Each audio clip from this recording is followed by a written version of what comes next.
तो आज के इस वीडियो में मैं क्लास 12 के विद्यार्थियों के लिए प्री बोर्ड एग्जाम सत्र 2023-24 के लिए इंग्लिश का क्वेश्चन पेपर आपको शो करने वाला हूं। इस पेपर को देखकर आसानी से आप आइडिया लगा सकते हैं कि आपके इंग्लिश के क्वेश्चन पेपर में किस तरह से आपको क्वेश्चन देखने को मिलेंगे और साथ ही साथ इस क्वेश्चन पेपर की मदद से आप अपनी प्रिपरेशन को भी चेक कर सकते हैं। तो चलिए बगैर समय वेस्ट किए मैं जल्दी से आपको ये क्वेश्चन पेपर जो है स्पष्ट कर देता हूं। तो जैसा कि देख सकते हैं सेक्शन ए से आपका क्वेश्चन पेपर स्टार्ट है, जिसमें पहला क्वेश्चन है read the following passage carefully and answer the question that follow. अर्थात आ रहे गद्यांश को सावधानीपूर्वक पढ़िए और नीचे के प्रश्नों के उत्तर आपको लिखना है। तो यह गद्यांश जो है आप सावधानीपूर्वक पहले आप पढ़ लें, इनका काफ़ी हद तक हिंदी में अर्थ निकालने का प्रयास करें ताकि आपको अच्छे से गद्यांश का मतलब समझ में आ जाए। और उसके बाद जो नीचे प्रश्न पूछे गए हैं उन प्रश्नों का उत्तर आपको इसी गद्यांश के आधार पर लिखना है। तो आप लोग इस गद्यांश का स्क्रीनशॉट ले लीजिए ताकि आप बाद में इसे अच्छे से पढ़ लें, ठीक है, या फिर वीडियो को रोक करके भी आप इन्हें अच्छे से पढ़ लें।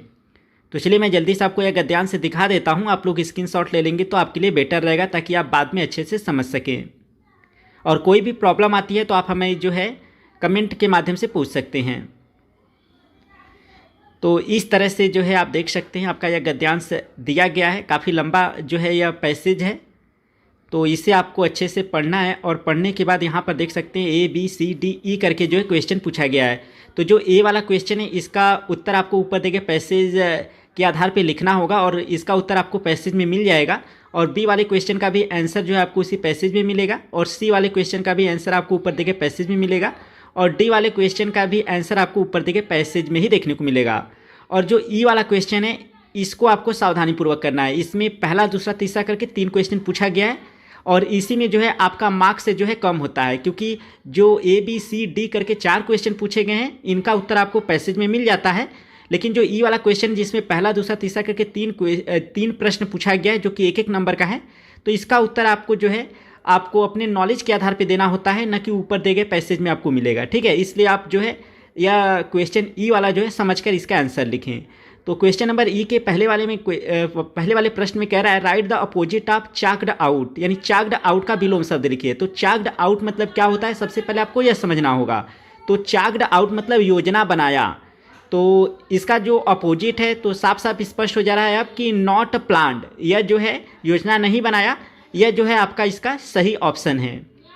इसके बाद हम लोग दूसरा जो क्वेश्चन है ई का, उसमें कह रहा है right the opposite of motivated, यानी मोटिवेटेड का आपको विलोम शब्द लिखना है। मोटिवेटेड मतलब उस प्रेरित किया या प्रोत्साहित किया, तो काफ़ी सरल है। डिस्करेज्ड यानी कि निरुत्साहित किया, हतोत्साहित किया, यह आपका अपोजिट हो जाएगा।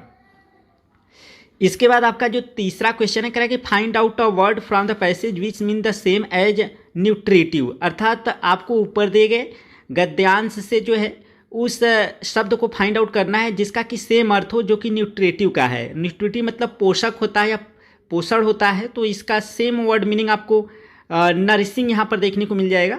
तो यह आपका सही ऑप्शन है, ठीक है। अब हमारा जो सेक्शन बी है जिसमें कि राइटिंग से संबंधित आपको क्वेश्चन दिखाई देगा, तो इसमें जो क्वेश्चन नंबर दूसरा है कह रहा है कि right an article any one of the following topics in about 100 to 150 words, यानी कि आपको 100 से 150 शब्दों के बीच में किसी एक टॉपिक पर जो है आर्टिकल लिखना है। और जितने भी इंपॉर्टेंट आर्टिकल है मैंने ऑलरेडी अपने चैनल पे भी टीच किया हुआ है। लेकिन अगर आप इंग्लिश की अच्छी तैयारी करना चाहते हैं, बहुत ही अच्छे से अंक अर्जित करना चाहते हैं इंग्लिश के पेपर में, तो हमारे इंग्लिश के कोर्स को जो है क्लास 12 का जो है उसे आप जो है ज़रूर ज्वाइन कर लें। अगर आपने अभी तक ज्वाइन नहीं किया है तो लिंक जो है हमारे उस एप्लीकेशन का वीडियो के डिस्क्रिप्शन में है, तो वहाँ पर जाके आप जो है हमारे इंग्लिश के कोर्स को देख सकते हैं। पूरा इंग्लिश ग्रामर पढ़ाया गया है और वहाँ पर आपको इंग्लिश प्रोज पोएट्री सप्लीमेंट्री का यह जो है नोट्स भी PDF के रूप में देखने को मिल जाएगा। तो आप लोग ज़रूर जो है एक बार ट्राई करें जाकर, वहाँ पर लिंक वीडियो के डिस्क्रिप्शन में है। कोई प्रॉब्लम आती है तो हमें आप जो है कांटेक्ट कर सकते हैं। तो यहाँ पर ABC करके 3 जो है आपको आर्टिकल दिखाई दे रहा है। किसी एक आर्टिकल पर जो है आपको 100 से 150 शब्दों में जो है आपको आर्टिकल लिखना है। और याद रहे कि आप जब भी लिखें 150 शब्दों के आसपास लिखें ताकि आपको पूरे मार्क्स मिले। इसके बाद जो आपका तीसरा क्वेश्चन है write a letter to the editor of a newspaper complaining about the frequent breakdowns of electricity in your locality, यानी अपने इलाके में विद्युत की बार बार कटौती के विषय में शिकायत करते हुए एक समाचार पत्र के संपादक को आपको जो है पत्र लिखना है। और इस टॉपिक पर भी मैंने जो है आप लोगों को टीच किया हुआ है कि कैसे आपको आसान शब्दों में जो है लेटर लिखना है। अगर आप हमारे चैनल पे नए हैं तो हमारे वीडियोस में जाकर देखेंगे तो आपको मिल जाएगा, नहीं तो जैसा मैंने बताया हमारे कोर्स को ज्वाइन किए होंगे तो वहाँ पर मैंने पूरा लेटर राइटिंग जो भी इंपॉर्टेंट वह कराया हुआ है। या फिर अथवा करके एक और यहाँ पर आपको लेटर देखने को मिल जा रहा है, तो आप चाहें तो अथवा वाले पे भी आप जो है लिख सकते हैं, ठीक है। अब इसके बाद आपका जो सेक्शन सी है जिसमें कि ग्रामर से संबंधित क्वेश्चन है, और इसमें जो है आपको ग्रामर में जो है 5 ऑब्जेक्टिव क्वेश्चन और 5 आपको लिखित अर्थात आपको जिनका उत्तर लिख कर देना होगा, ऐसा क्वेश्चन आपको, यानी कि कुल ग्रामर से 10 क्वेश्चन जिसमें 5 आपको लिखना होगा और 5 का उत्तर जो है आपको विकल्प के रूप में जो है चुन कर देना होगा। तो जो क्वेश्चन नंबर 4 है इसमें करा है choose the correct option to answer the following question. तो इसमें पहला क्वेश्चन है I prefer a pen than a pencil, यानी मैं एक पेन आई प्रीफर मैं अधिक पसंद करता हूँ अ पेन एक पेन को, देन अ पेंसिल एक पेंसिल की अपेक्षा, यानी एक पेंसिल की अपेक्षा मैं एक पेन को अधिक पसंद करता हूँ। तो यहाँ पर किस वर्ड में जो है ईरर है, देखिए which word in this sentence is an error, तो किस शब्द में जो है ईरर है। तो मैं चलिए आपको स्पष्ट कर देता हूँ, इसमें जो दैन शब्द है इसमें ईरर है क्योंकि जो है प्रीफर के साथ तुलना करने वाला शब्द टू का प्रयोग किया जाता है, तो इसमें सी वाला ऑप्शन दैन वाला जो है सही। इसके बाद आपका दूसरा है the phrase a bone of contention means, यानी अ बोन ऑफ कंटेंशन का मतलब क्या होता है, तो अ बोन ऑफ कंटेंशन मतलब झगड़े की जड़ होता है। और इंग्लिश ग्रामर का पूरा जो है मैंने तैयारी कराया हुआ है हमारे चैनल के माध्यम से, या फिर मेरे एप्लीकेशन पे जाकर जो है आप चेक कर सकते हैं। तो यहाँ पर देख सकते हैं बोन ऑफ कंटेंशन मतलब होता है झगड़े की जड़, तो इसमें सी वाला ऑप्शन सही है रीजन ऑफ क्वेरल, ठीक है।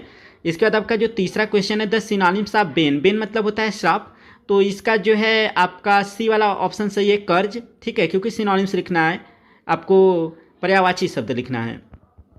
इसका चौथा क्वेश्चन है the antonym of ancient, ancient मतलब प्राचीन होता है आपका, एंशिएंट मतलब, तो इसका जो आपको एंटोनिम्स यानी कि अपोजिट वर्ड देखने को मिल रहा है वो है मॉडर्न, ठीक है। इसके बाद आपका पांचवा जो लास्ट बहुविकल्पी प्रश्न है वह है that which can't be corrected is called, यानी that which can not be corrected, यानी जिसको ठीक न किया जा सके उसे कहा जाता है, क्या कहा जाता है। तो इसमें देखिए इनकॉरिजिबल, तो यह आपका जो है ऑप्शन सही है, इनकॉरिजिबल ऑप्शन नंबर 4, ठीक है। तो इन सब का प्रिपरेशन जो है मैंने कराया हुआ है, अपने एप्लीकेशन पे भी कराया हुआ है और यूट्यूब पे भी है, तो जो विद्यार्थी इंटरेस्टेड हैं वह हमारे एप्लीकेशन पे जाकर एक बार जरूर चेक करें, लिंक वीडियो के डिस्क्रिप्शन में है। इसके बाद आपका पांचवा जो क्वेश्चन है इसमें ए वाला क्वेश्चन कराया change any one of the following sentences into indirect form of speech, यानी आपको पहला दूसरा करके 2 डायरेक्ट नरेशन दिया गया जिसमें से किसी एक को आपको इनडायरेक्ट नरेशन में चेंज करना है। काफ़ी सरल है और आसानी से कर सकते हैं, नहीं आता है तो आप हमें जो है कमेंट करके पूछ सकते हैं। इसके बाद बी वाला क्वेश्चन है, देखिए मैं पेपर आपको इसी वजह से शो करता हूं ताकि पहले आप जो है पेपर को देखकर आइडिया लगा सके किस तरह से आपके प्री बोर्ड एग्जाम में क्वेश्चन पेपर पूछे जाएंगे और आप जो इन क्वेश्चन के आंसर लिख पाते हैं कि नहीं, ताकि आप अपनी प्रिपरेशन को चेक कर सकें, ठीक है। इसके बाद बी वाला जो क्वेश्चन है combine any one of the following as directed, यानी जैसा निर्देश दिया गया किसी एक को आपको जो है कंबाइन करना है अर्थात जोड़ना है।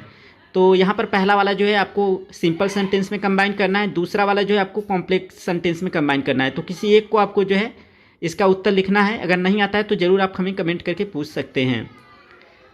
और इन सब का प्रिपरेशन जो है मैंने ऑलरेडी कराया हुआ है, अगर आप हमारे चैनल से पढ़े होंगे सिंथेसिस, ट्रांसफॉर्मेशन, नरेशन, सिंटेक्स या कुछ भी पढ़े होंगे तो आप बहुत आसानी से इन सारे क्वेश्चन को सॉल्व कर सकते हैं क्योंकि काफ़ी सरल क्वेश्चन पूछे गए हैं। और इंग्लिश ग्रामर में जो भी one word substitution, idiom and phrase, phrasal verb, यह सब मैंने टीच किया हुआ है। इसके बाद आपका जो सी वाला क्वेश्चन है करा है change any one of the following as directed, यानी किसी एक को जैसा निर्देश दिया गया वैसा आपको चेंज करना है। तो पहले वाले को कंपैरेटिव डिग्री में चेंज करना है और दूसरे वाले को आपको पैसिव वॉइस में चेंज करना है। तो किसी एक को आपको जो है चेंज करना है, ठीक है। और यह आपका जो है ट्रांसफॉर्मेशन से क्वेश्चन है, काफ़ी सरल है और आसानी से आप कर सकते हैं। इसके बाद डी वाला जो क्वेश्चन है आपका सिंटेक्स से है, इसमें पहला दूसरा करके 2 सेंटेंस दिया गया जिसमें से केवल एक सेंटेंस को आपको जो है सही करना है।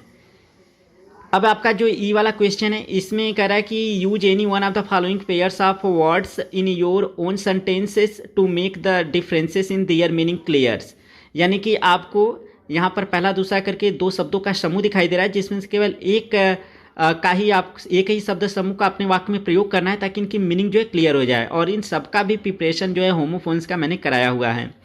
इसके बाद आपका क्वेश्चन नंबर 6 जो है इसमें आपको हिंदी से इंग्लिश में ट्रांसलेट करना है, तो हिंदी से इंग्लिश में ट्रांसलेट करने का भी मैंने काफ़ी हद तक आपको एक्सरसाइज कराया हुआ है अपने चैनल पे, आप प्ले लिस्ट में जाके चेक कर सकते हैं।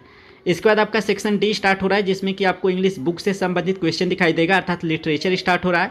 तो क्वेश्चन नंबर 7 में कह रहा है answer the following question in about 40 words, यानी आ रहे प्रश्नों के उत्तर आपको 40 शब्दों में लिखना है। तो ए बी करके 2 क्वेश्चन पूछा गया जिसमें से केवल एक प्रश्न का आपको उत्तर लिखना है, ठीक है। तो अथवा करके है, तो देखिए ए वाले में भी अथवा करके क्वेश्चन है और बी वाले में भी अथवा करके क्वेश्चन है, तो दोनों में से एक एक करना है, ठीक है। ए से भी एक क्वेश्चन करना है और बी वाले से भी एक क्वेश्चन करना है, दोनों में अथवा करके क्वेश्चन पूछा गया, एक एक करना है, ठीक है। और आपका यह जो है प्रोज से क्वेश्चन है, और मैंने प्रोज का भी जो है अपने एप्लीकेशन पे PDF दिया हुआ है, जाकर वहाँ से आप डाउनलोड कर सकते हैं, और हमारे एप्लीकेशन का लिंक वीडियो के डिस्क्रिप्शन में। इसके बाद आपका क्वेश्चन नंबर 8 है, तो answer any one of the following question in about 80 words. यानी ए बी करके यहाँ पर 2 क्वेश्चन पूछा गया जिसमें से केवल एक प्रश्न का आपको जो है उत्तर लिखना है, ठीक है। 80 शब्दों में लिखना है, तो आप हमेशा प्रयास कीजिएगा 100 शब्द के आसपास रहे, और यह भी आपका जो है इंग्लिश प्रोज से ही क्वेश्चन पूछा गया है। इसके बाद आपका क्वेश्चन नंबर जो 9 है आपके इंग्लिश सप्लीमेंट आपके पोइट्री से है, और यहाँ पर देख सकते हैं कि स्टेंजा दिखाई दे रहा है। इस स्टेंजा को आपको पढ़ना है, और पढ़ने के बाद ABC करके जो 3 क्वेश्चन पूछे गए इन प्रश्नों का आपको उत्तर लिखना होगा ऊपर दिए गए स्टेंजा के आधार पे। तो कैसे स्टेंजा को जो है स्टेंजा बेस्ड क्वेश्चन को सॉल्व करते हैं, यह मैंने ऑलरेडी आपको टीच किया हुआ है, आप हमारे चैनल पर जाकर देख सकते हैं। इसके बाद आपका जो क्वेश्चन नंबर 10 है, इसमें आपको ABC करके 3 पोएम का नाम दिया है जिसमें से किसी एक पोएम पर आपको जो है सेंट्रल आइडिया लिखना है।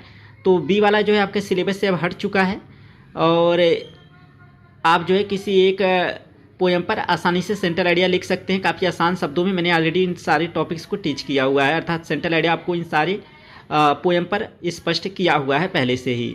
इसके बाद क्वेश्चन नंबर 11 है, इसमें जो है आपको किसी एक प्रश्न का उत्तर, मतलब इसमें भी आपको ए बी करके 2 क्वेश्चन दिखाई दे रहा है, हर एक ए से भी एक क्वेश्चन करना है, बी से भी आपको एक क्वेश्चन करना है, दोनों में अथवा करके क्वेश्चन दिया हुआ है, और यह आपका क्वेश्चन जो है इंग्लिश सप्लीमेंट्री से है, और मैंने इनका भी आपका प्रिपरेशन जो है कराया हुआ है। इसके बाद आपका क्वेश्चन नंबर 12, इसमें भी ए बी करके 2 क्वेश्चन दिया गया जिसमें से केवल एक क्वेश्चन का आपको उत्तर लिखना है। अगर आप सही ढंग से लिखेंगे तो आपको जो इसके लिए 7 नंबर मिलेगा, और शब्द सीमा 80 दिया है, लेकिन आप 100 करिएगा ताकि आपको पूरे मार्क्स मिले, और इन सारे टॉपिक्स को मैंने ऑलरेडी टीच किया हुआ है। तो एक बार जरूर हमारे मोबाइल एप्लीकेशन नॉलेज बीम को प्ले स्टोर से डाउनलोड करें, लिंक वीडियो को डिस्क्रिप्शन में है। यह न्यू एप्लीकेशन है, वहाँ से आप जो है इंग्लिश प्रोज पोएट्री सप्लीमेंट्री का जो है PDF भी डाउनलोड कर सकते हैं, और साथ ही साथ किस तरह से इंग्लिश की कॉपी में लिखना है ताकि आपको पूरे मार्क्स मिले, और इंग्लिश ग्रामर का पूरा प्रिपरेशन और इंग्लिश बुक का प्रिपरेशन भी मैंने कराया हुआ है। तो PDF आपको स्टडी मटेरियल में जाकर हमारे एप्लीकेशन में देखने को मिल जाएगा। तो इस वीडियो में फिलहाल इतना ही।